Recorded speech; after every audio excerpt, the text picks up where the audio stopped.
Hi, I'm Adam Summer. You're listening to the Yerushalmi Talk podcast with the support of the Yeshivat Devar Yerushalayim in Har Nof, Jerusalem.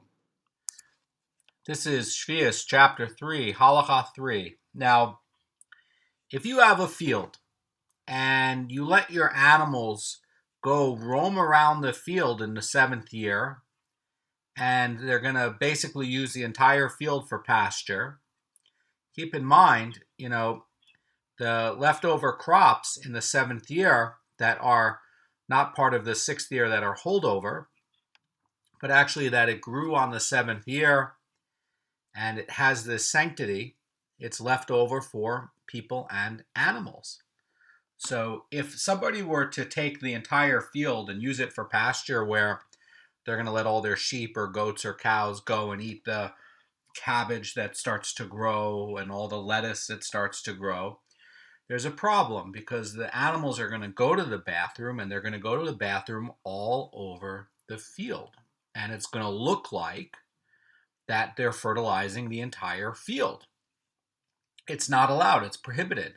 And we know that if the animals are going to the bathroom all over the field and perhaps the crops are ready in Sheviis of the seventh year, well, all of that dung is going to break down and it's going to fertilize this field. And what's going to happen is in the next year when he goes and he plows the field, he's improved his field. So you have a problem. You're not allowed to go do that. You're not allowed to fertilize your entire field. And not only do you have a Marasign problem, but you actually have an actual problem deraita of improving the field. So what do you do with your animals? How do you do it?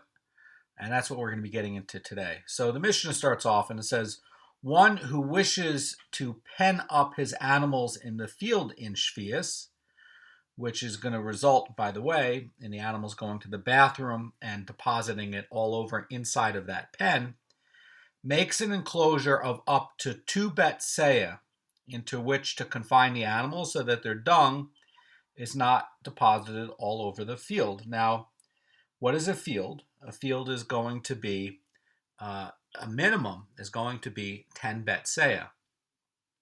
Or I'm sorry, it's going to be a betzea. And they're saying that, you can take 2 betzea and you can make a pen there for your animals. So basically, let's say you have a very, very large area. They're saying that you can take the equivalent of 2 betzea, which is when you go and you look at the halacha for trees, it would cover 20 trees if they were basically arranged in rows of 5. And then you have 4 rows of 5, so it maximizes the root yield. So it ends up being kind of large. I don't know about for a very large flock, but we're going to get into that. So they're trying to, make sure that there's not a Marasign problem.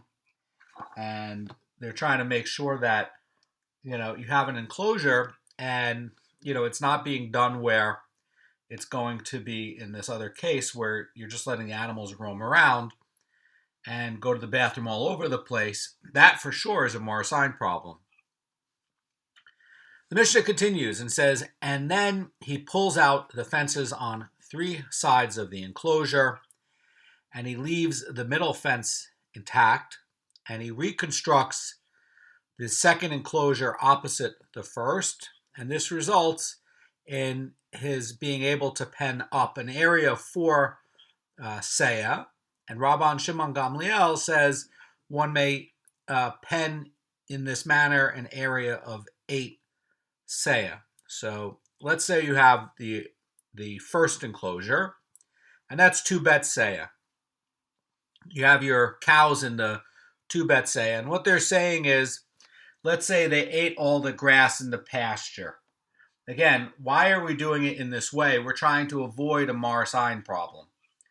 So we're also trying to avoid full fertilization of the field.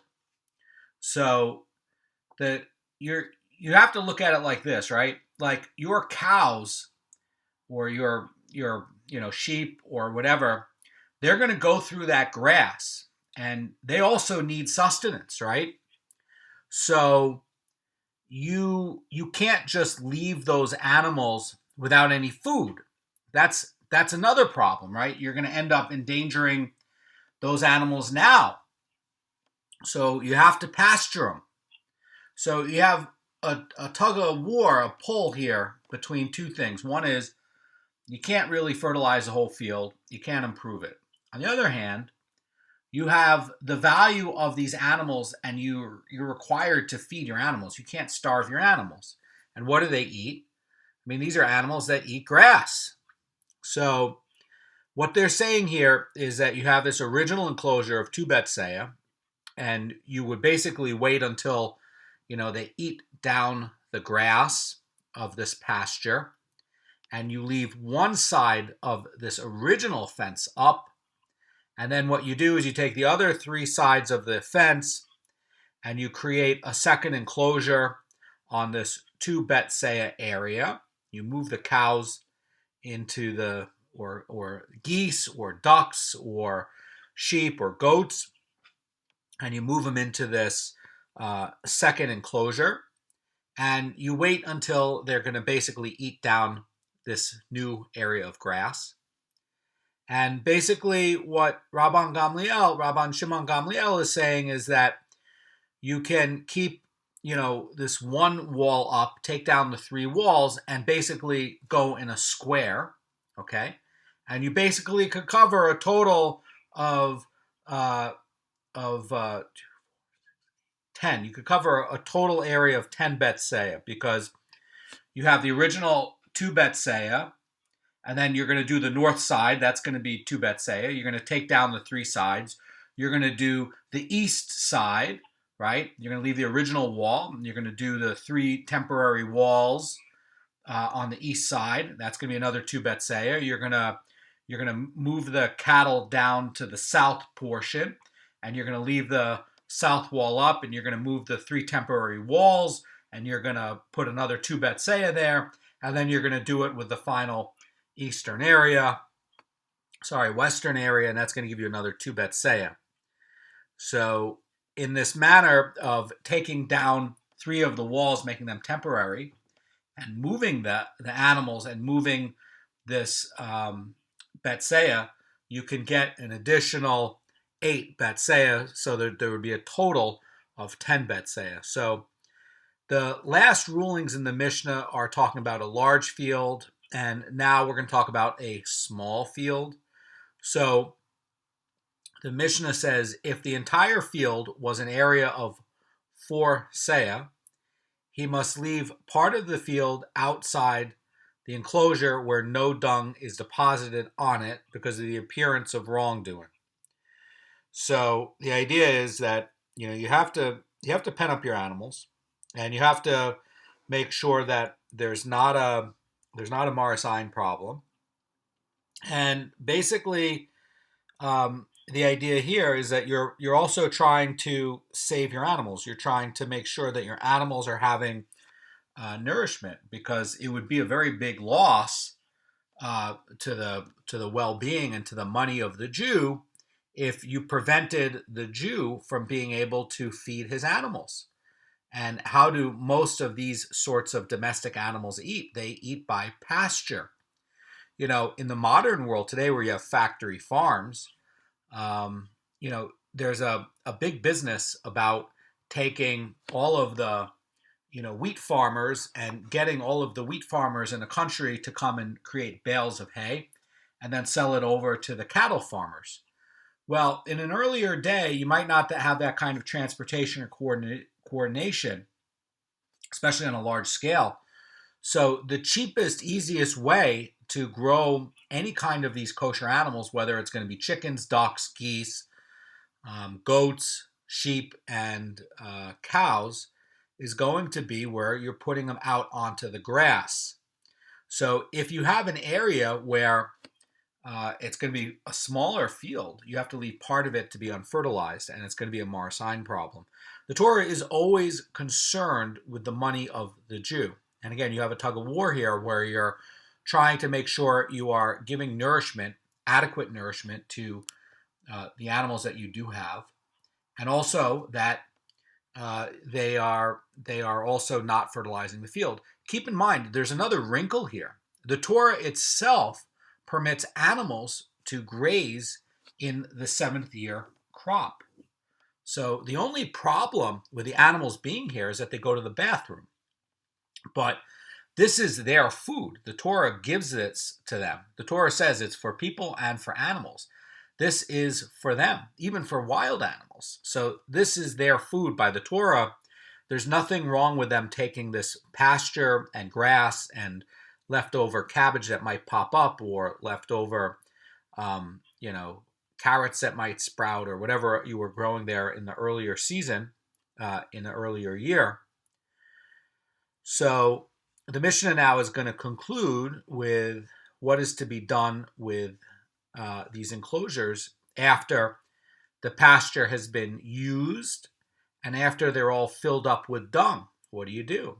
And the Mishnah says that he removes the dung from the enclosure and puts it into storage piles in his field in the manner of those who store fertilizer. In other words, we know that we have 3 dung hills per betseya. We learned that in the first Mishnah in this chapter. And basically what they're saying is that after you have this enclosure, you have to take the dung, and you're required, right? This is a requirement. You have to take it so that these fields are not being fertilized, and you have to go put it into storage. So basically, you're penning up the animal where it's not the intention to fertilize it, it's with the intention to give the animal its food. And to really hone in on that and really clarify it, Mishnah is pointing out that after you've done this, after you've fed the animal, you got to go take all of this dung that's been deposited into this 2 betseya enclosure, and you got to go pile it up into storage piles.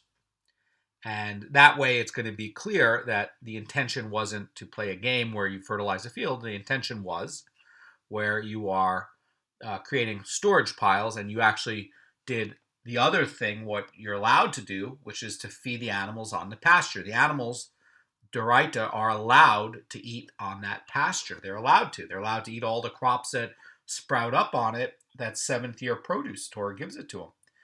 But what you're not allowed to do is fertilize that field. They're requiring you to come out into that pasture, to take your shovel, take all of the dung off of it, and go put it into storage. Definitely no Marasign problem there.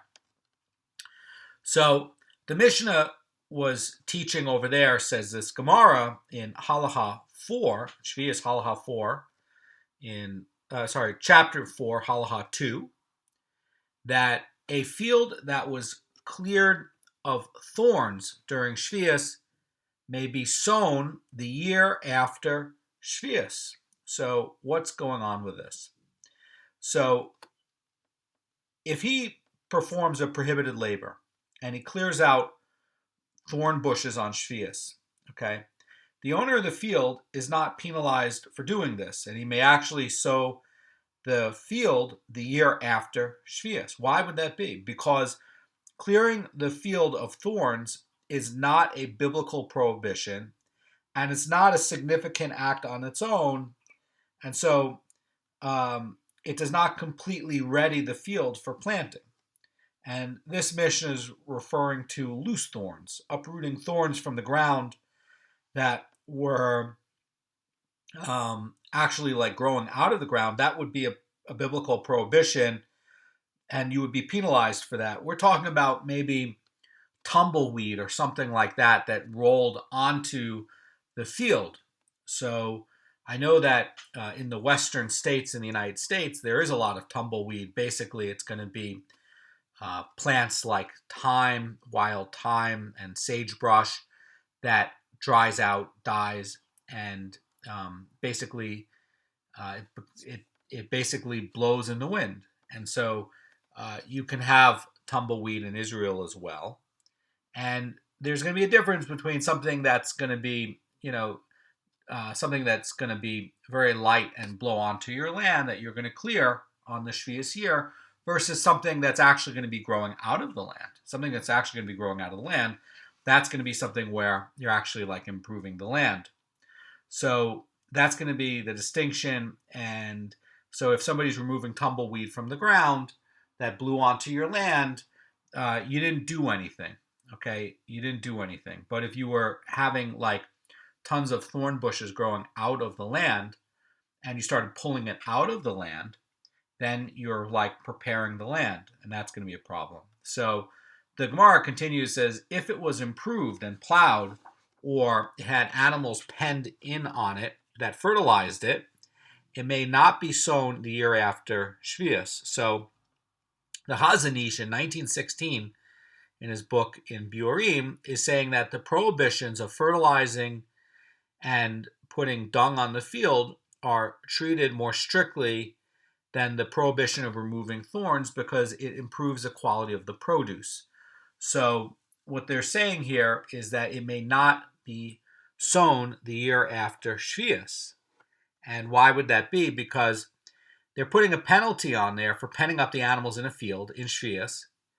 And we see that putting dung onto a field by penned up animals, that, it looks like it could be forbidden. So how would it be that the Mishnah is going to allow putting dung into the field in Sheviis? And the Gemara is going to answer this. In other words, it looks like they're going to put a penalty if you're penning up the animals and you're having manure going onto that field. What's going on here? Why is the Mishnah saying that? What deep insight are we going to learn about this Mishnah that we didn't catch when we just read this? And they're going to teach us something about how, the oral law works. So Rabbi Yonah says, this is what our Mishnah means to say. In other words, this is how you should be trying to understand it and interpret it. It says, one who wishes to station sheep in his field for the purpose of shearing or milking them makes an enclosure of 2 betzayah to hold them, although the animals will inevitably deposit dung in the field since it is not his intention to fertilize the field. The rabbis permitted him to pen them up. He must, however, remove the dung afterwards, as stated at the end of the Mishnah. And the Mishnah is talking about prohibiting penning of animals in the field, referring to a case where his intention is to fertilize the field. And so if you're penning it up where you have the intention to fertilize the field, this is not going to be allowed. And so if one does so, the field may not be sown the year after Sheviis. So the idea here, says Rabbi Kanievsky in his Beur shiurim, is that the field may become somewhat fertilized from dung before it's removed, but he's nonetheless permitted to pen his sheep in as long as it's not his intention to fertilize it. And since the act of penning the sheep in a field is not actually an act of fertilizing, the fact that the field will inevitably benefit somewhat from the dung dropping on it cannot make it forbidden to pen up animals in the field. However, says the Chazan Ish in 1913, says that where one does intend to fertilize his field by keeping sheep on it, he is forbidden to do so even if he intends to remove the dung afterwards, since his intention will be fulfilled in the field and will somewhat be fertilized in the field in the interim. In other words, the animals will be walking around and sort of like getting the dung into the ground with their hooved feet, and there'll be some benefit. You might not be able to remove all of the dung, and basically if it was his intention to fertilize the field, even if you're removing almost all of the dung, they're going to put a penalty on you, and they're going to make it so that you can't sow that field the year after Sheviis. So in the 8th year, you can't use it because you've basically done something to prepare it in the 7th year for the 8th year. And they're saying that since you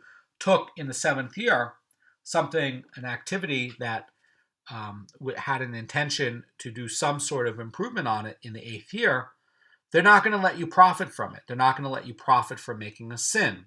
And they're going to make sure that you can't use it. You've tried to use it to improve, the 8th year. They're not going to let you use it the 8th year. That's what it's saying.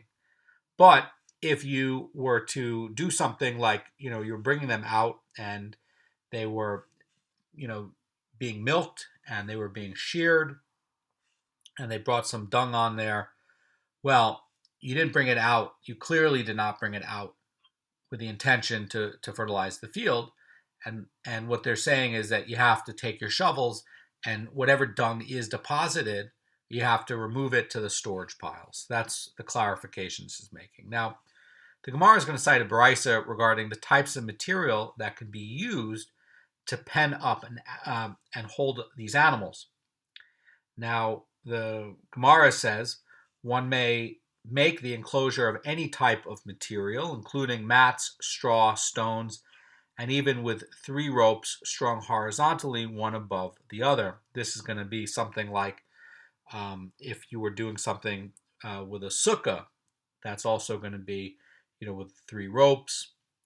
And, you're going to have where, these 3 ropes are going to be less than 3 tefachim, by the way, in distance from one another. And basically what happens is, in the halacha, it basically creates a type of wall.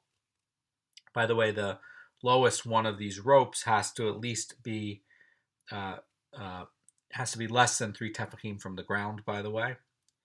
So they're not anywhere you want on this fence. They have to start from lower than 3 tefachim on the ground, be less than 3 tefachim from one another.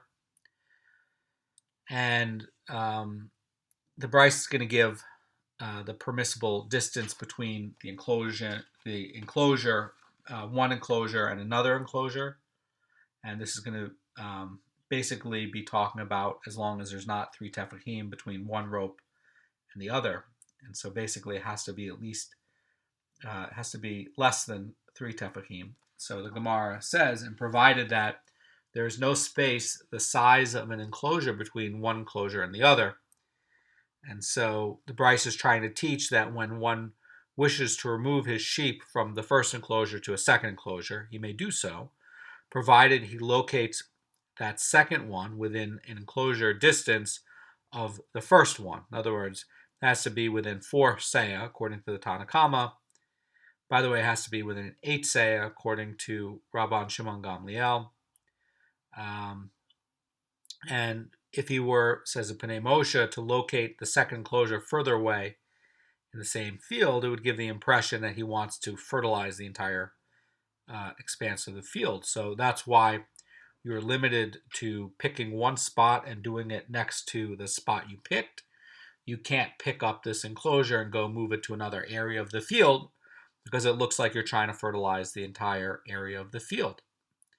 And in fact, you might end up getting, these jokers and clowns that will try to play with the halacha and abuse it and actually do something like that, where they're going to say, oh, no, I'm just, milking the sheep. And really they're trying to fertilize the field. And if you let them, move the pasture all over the place on the field, they'd be able to play a game where the entire field would benefit from this sort of activity. So the Bryce is teaching what's going to be allowed to be done within this enclosure.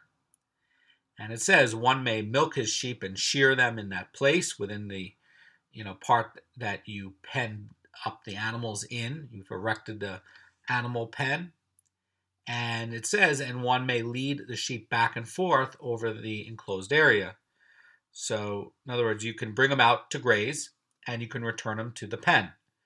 And yeah, this movement of the animals does cause the animals to go to the bathroom, but it's still permitted, okay? So, are they allowed to graze? Yes, they are allowed to graze. But again, part of it's going to be, dealing with your intention as well. Mishnah was saying that Rabban Shimon Gamliel says one may pen in this manner an area of 8 seah. And the Gemara now is citing a brisa that clarifies Rabban Shimon Gamliel's ruling. And the Gemara says it was taught in a brisa.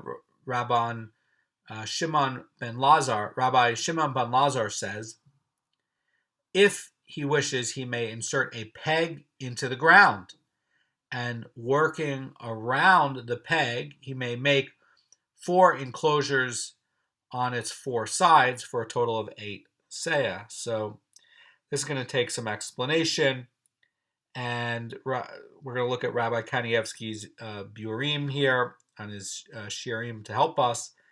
And basically, what Rabbi Kanievsky says is that it's sufficient to have just one point in common between the original enclosure and the secondary enclosures.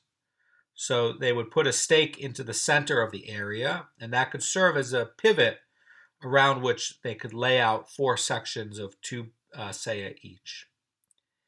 And, as we were, talking about, these can't be erected all at the same time. Rather, it means they have to put them up one after the other. And basically what this is trying to describe is putting it around a central point. So that would basically serve where they got this, 8 seah area, and they were using it as a center point. Now, the Gemara is going to talk about a brisa that discusses the allowability of penning up animals to fertilize a field on the Shabbos or on a festival. Can you do this on Yom Tov? In Yom Tov, there's a lot of forbidden labors, and Shabbat has a lot of forbidden labors. And, if you look at just the laws of Shabbos itself, are you allowed to go and fertilize a field on Shabbos? You can't. That's going to be a toldah. Toldah is a subcategory. And why is that? Because it's going to be a subcategory of plowing or sowing. And basically, the main category, the primary malacha of sowing and plowing is going to be that anything that improves the productivity of the land is going to fall into this category. So if you're penning up the animals and you're doing it for fertilization of the land, then you're violating the malacha of sowing and plowing, and you've ended up with a problem. So the Gemara says one may not pen up animals for this purpose, for putting dung into the field, or another reason, right? So you can't do this either on Shabbos or the festivals or Kol HaMoed. And on Kol HaMoed, these are the days that are going to be like between Sukkot and, also the days between Pesach. And we know that, certain categories of work are going to be allowed on Kol HaMoed, but others will be forbidden. But they're saying that on Kol HaMoed as well, these intermediate days, it's not going to be allowed. And also, the Gemara is going to continue. It's going to say one is also forbidden to instruct a non-Jew to pen up the animals on these days, even if he agrees to do it as a favor without being paid. Why would that be? Well, basically, you're still performing a malacha because you've ended up improving the land. And so basically what ended up happening was that, through this activity of letting a non-Jew take the animals and pen them up out there, you've ended up doing a subcategory of a malacha, which would be plowing and sowing on Shabbat or these times. You're not allowed to do it. You basically broke Shabbos. So the Bryce is going to introduce a case where it is permitted to have a non-Jew manure the fields, and how it would work. And so the Gemara says, but if non-Jews came on their own accord to manure a Jew's field with the animals, they may do so. However, we may not assist them, and certainly we may not pay them, and certainly we may not ask them to do it. So the question is, okay, so here they're, the non-Jews coming and just saying like, hey, I'll put up these pens and move the animals around for you on your field, and I'm doing it by myself. I'm not doing it, to help you out.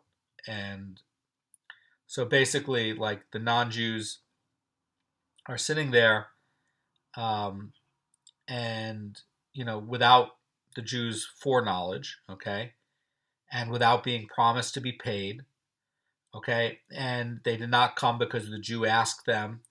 They're basically going to be permitted to do it, but um, part of the issue is that manuring the field resembles a malacha. It's not a true malacha. So if a non-Jew performs a service on his own initiative, he's allowed to do it. That's going to be one of the fine points on that. And again, it's also without the Jew having foreknowledge. You can't look like the non-Jew is an agent of the Jew. You can't look like the non-Jew has a sort of work contract with the Jew. So they're making it very difficult to have a situation where that case can occur. So the Gemara continues and says, nor is the Jew permitted to station a watchman to keep the sheep from wandering out of the field, nor is permitted to walk the sheep around in order to loosen its bowels. In other words, that if you had a Jew and he was going to go help non-Jewish sheep herders, and they were going to be moving around the pen to different sections of the field, or they would actually put a watchman there to watch the sheep, or they were going to be there to try to walk around the sheep to help them to go to the bathroom, it would appear that this is an agent, and that the Jew hired an agent to do this on holy days or on Shabbos. And basically, to avoid this, he's, not allowed to assist in any way. You can find out more about this in the Mishnah Beur and Seif 47. But basically, you don't want to have a situation in anything with malachas on Shabbos where non-Jews are doing things where it looks like the non-Jew, as a principal, looks like an agent, where it looks like he's doing work for the Jew as an agent of the Jew on this time, that he was hired out in some way. So the Brisa is going to present a case where it is allowed to assist those who manure the field on holy days. And it says, however, if the non-Jews were working for him for a longer period that encompassed Shabbos and the festivals, he is permitted to station a watchman and walk the sheep. And whenever it occurs where the workers perform these tasks on the Shabbos and the festival, it says that, in that case, we are permitted to assist the non-Jews with their work. So this is going to be a similar case that's going to be coming up in the Mishnah Beur with other things that very similar to this. So if you had laborers that were not hired to work specifically on the Shabbos and the festival, this kind of activity is going to be allowed, okay? But, says Rabbi Kanievsky, if the Jew instructed these people to manure the field, he may benefit from the work even if it's performed on Shabbos, festivals, or Kol Moed, and he may even assist with the work. And that's going to be surprising because it looks like, hey, he's doing this work. But the idea is that, these laborers were not hired to work specifically on the festival or Shabbos, and only then is it going to be permitted. And that's talking about a longer period of time on a contract, where, let's say, you've hired the person to do this activity for a month, and, in a month you have 4 Shabbats, 4 Shabbatot. So, you have a work arrangement that ended up being for a month, not being over a short period of time, like, specifically over the festivals or specifically over the Shabbos. And so, every day all the neighbors would be seeing these non-Jewish helpers out there on the regular days. And it would be for a long period of time. So there's not a Maris Ein problem.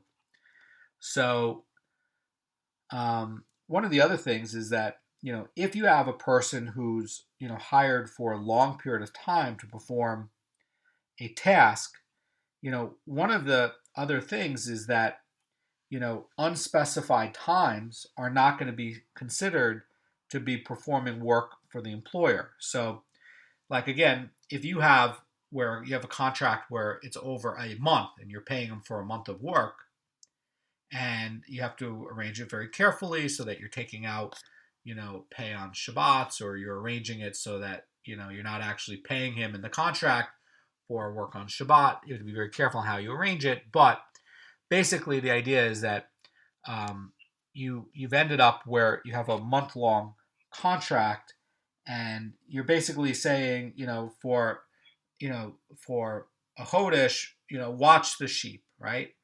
And basically, that's going to include these unspecified times because they're not specified. Okay, you didn't specify go watch the sheep on Shabbat, which would be specified, and it would be during that time.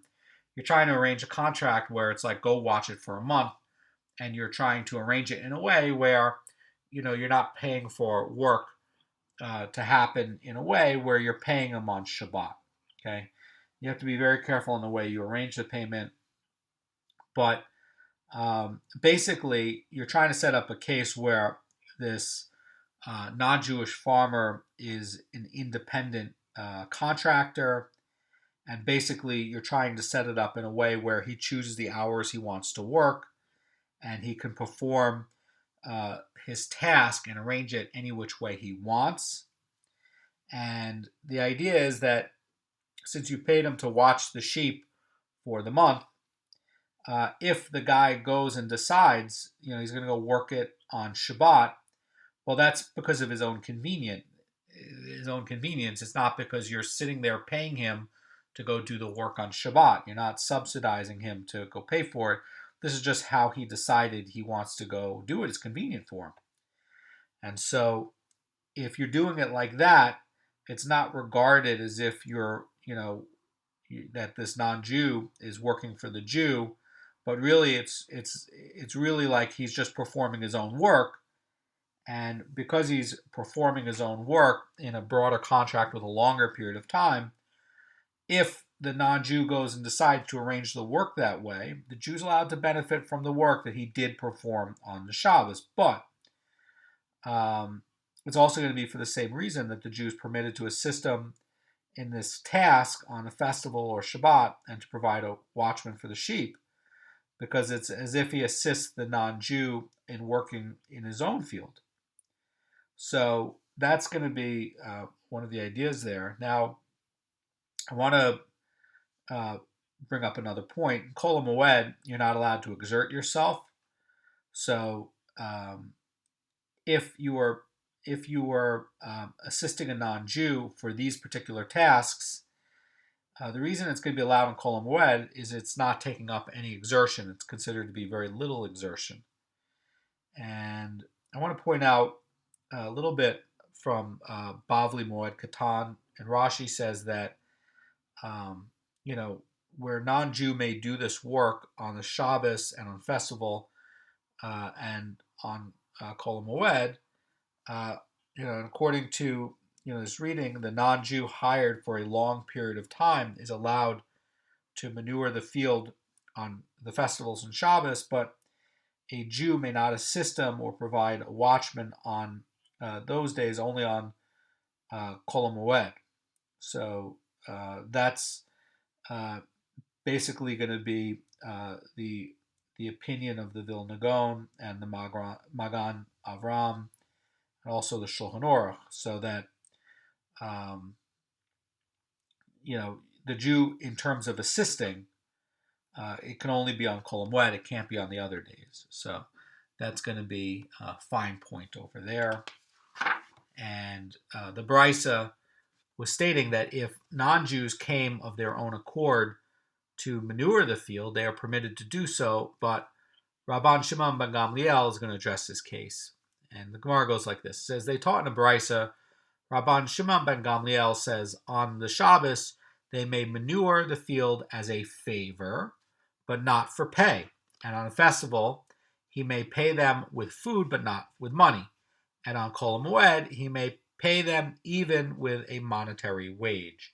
So Rabban Shimon Gamliel breaks this down, and it's getting broken down into three categories. First, on Shabbos, only as a favor, and that is basically where this non-Jew comes on his own accord and he wishes to perform the work for free and without any expectation or hope of getting paid, and in that case it would be permitted. And also, the Jew is not required to order him to stop, and the worker may, however, be given any kind of tangible wage. He may not be given any kind of tangible wage.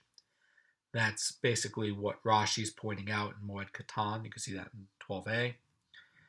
If you were giving the worker a tangible wage to do this, then basically the Jew would show that he was happy with the work that was performed on the Shabbos.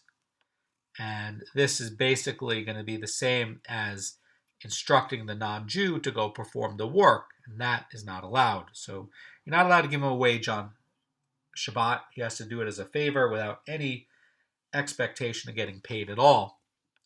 Now, in the festival, he may pay them with food but not with money. Why would that be? Well, the laws in a festival are generally less stringent than the laws on Shabbat. And also, the act of manuring a field with the animals is not a true malacha, but forbidden only because it resembles a malacha. So the idea is that if a meal was given to a worker, that's only an indirect benefit. It's not a formal wage. And if the non-Jew manures a Jew's field on the festival, the Jew is permitted to provide him with his meals. And on the Kol HaMoed, it says that he may provide him even with a monetary wage, and that would be that the Jew is prohibited to instruct the non-Jew to do this on Kol HaMoed. And if the non-Jewish worker came without prearrangement by the Jew, and therefore there's no reason that he may not pay them after the work has been completed. So that's going to be the case in Kol HaMoed. But again, it's without prearrangement and it's without pre-knowledge that this is going to happen. So the Gemara is going to present another law regarding the manuring of the fields with the animals. The Gemara says that they taught in a Baraisa one who rented a sheep in order to fertilize his field is forbidden la na'ir, the sheep. So the Gemara is going to ask the same question that you're asking right now. What is meant by le na'ir, the sheep? What does that even mean? The Gemara is going to explain what this means. It says it means he walks the sheep from place to place in the field, and this activity is going to be done to loosen the bowels to cause it to go to the bathroom. And basically, this activity is going to help to get out the maximum amount of excrement from the sheep. So this is an activity that is going to create more manure all over the field. And that's going to be forbidden. So if you have a case where the person's purpose in renting the animal was for excrement, he is not permitted to entirely deplete the supply. So the renter did not stipulate from the outset that he may employ this means of stimulating the animals, and the presumption is that this activity is not allowed, because we would assume that the owner did not intend for him to take more than the amount of excrement that the animal would drop in a normal course of events. So one of the ideas here is nayor is literally going to translate as shaking. And that's going to basically represent this motion of walking the animal so that the animal waste is shaken from its places and emerges. And the Gemara is going to qualify this ruling. It's going to say that this was stated where he rented the sheep for only a short period of time, but where he rented it for a long period of time, one is permitted to walk the animal about so as to extract as much excrement as possible. However, on the last day of the term of rental, he is forbidden to walk it about. So the idea here, says Rabbi Kanievsky, is that since the animals are about to be returned to the owner, he is certainly he certainly does not wish them to be entirely emptied of excrement. That's going to be the idea. So this gets into complicated laws of renting, that things have to be returned in a way where they're not totally depleted. That's a basic law in Halacha, and you can find that in the laws of rentals and in the order of Nezikin. Anyway, so we were talking about the subject of going to the bathroom, and now the Gemara is gonna end up, and it's going to talk about when somebody is constipated. And Rabbi Huna says in the name of Rabbi Nachman Bar Yaakov, if a person goes to attend his needs and to go to the bathroom, and he's unable to go to the bathroom and defecate, let him go from place to place. In other words, let him walk about, and he will defecate. And basically what they're trying to say is that walking is going to stimulate the bowels. By the way, in the Rambam's books, medical books, he talks about this also as a remedy for constipation, and also this comes up in the Magan Avram and Rabbi Akiva Eger and his commentary on Or Chaim. But okay, so somebody, basically Rabbi Huna is saying in the name of Rabbi Nachman Bar Yaakov, if somebody has to go to the bathroom and they can't, go walk around, go take a walk. And the Gemara is going to present another remedy for constipation. Rabbi Huna says in the name of Mar Ukvan concerning the Chafrisa plant. Its root is good for loosening the bowels. Basically, this is going to be a laxative. And this is also, by the way, Panei Moshe says that it is a green, unripe grain that has not grown yet to a full amount on the stalk. And the Gemara is going to continue. It's going to say there's a final ruling in the Mishnah stated about the pair of permitted enclosures that it's been filled and the dung has been deposited, and that dung has to be removed to the storage piles. And the Gemara now is going to give a new question regarding, the timing of taking this dung to the storage pile. So the Gemara says, Rabbi Chia Barba posed a question before the time when the laborers who work the fields are finished fertilizing.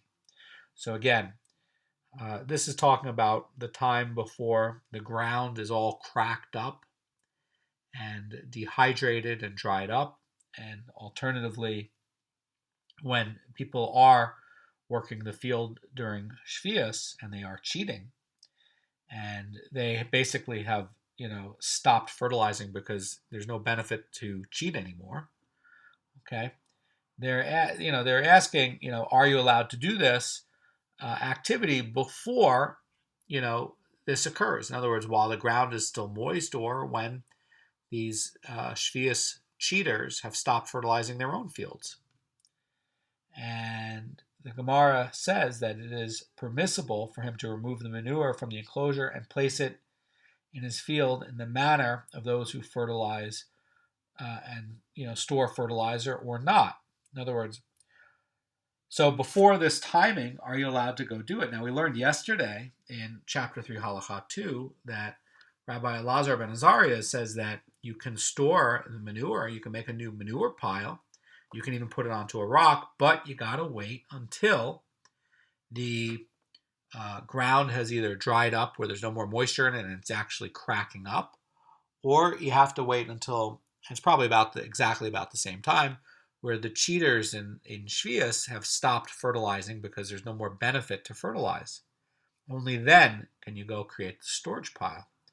And now they're asking, with these penned up animals, are you allowed to go, and you're allowed to go and make a storage pile now, because it's kind of an issue because there's manure all over the field now. It's been deposited, and the ground is still wet. It's still going to benefit. But on the other hand, it's going to be where it didn't come about the time yet. So you're not supposed to make storage piles yet. And on the other hand, if you don't remove it, this is going to nourish the ground. So Rabbi Chia's question is unresolved in this Gemara. And the Rambam basically rules leniently on it. And you can see that in Hilchos Shmita Ve'Yovel 2:4, he rules leniently that you can do it. But you could see why it would be an issue, why you would want to try to remove this from the ground. You want to make this storage pile so that you're not actually improving the ground, because it's already been there. It's already been put there. You've used this not for the intention. You penned up these sheep and cattle and goats not for the intention of manuring the field. You did it for a different reason. Now that it's already been there, what do you do with it? Because the ground is still moist and it happened before this time. So the Rambam rules leniently that you may remove it and put it into a storage pile. Have a great day.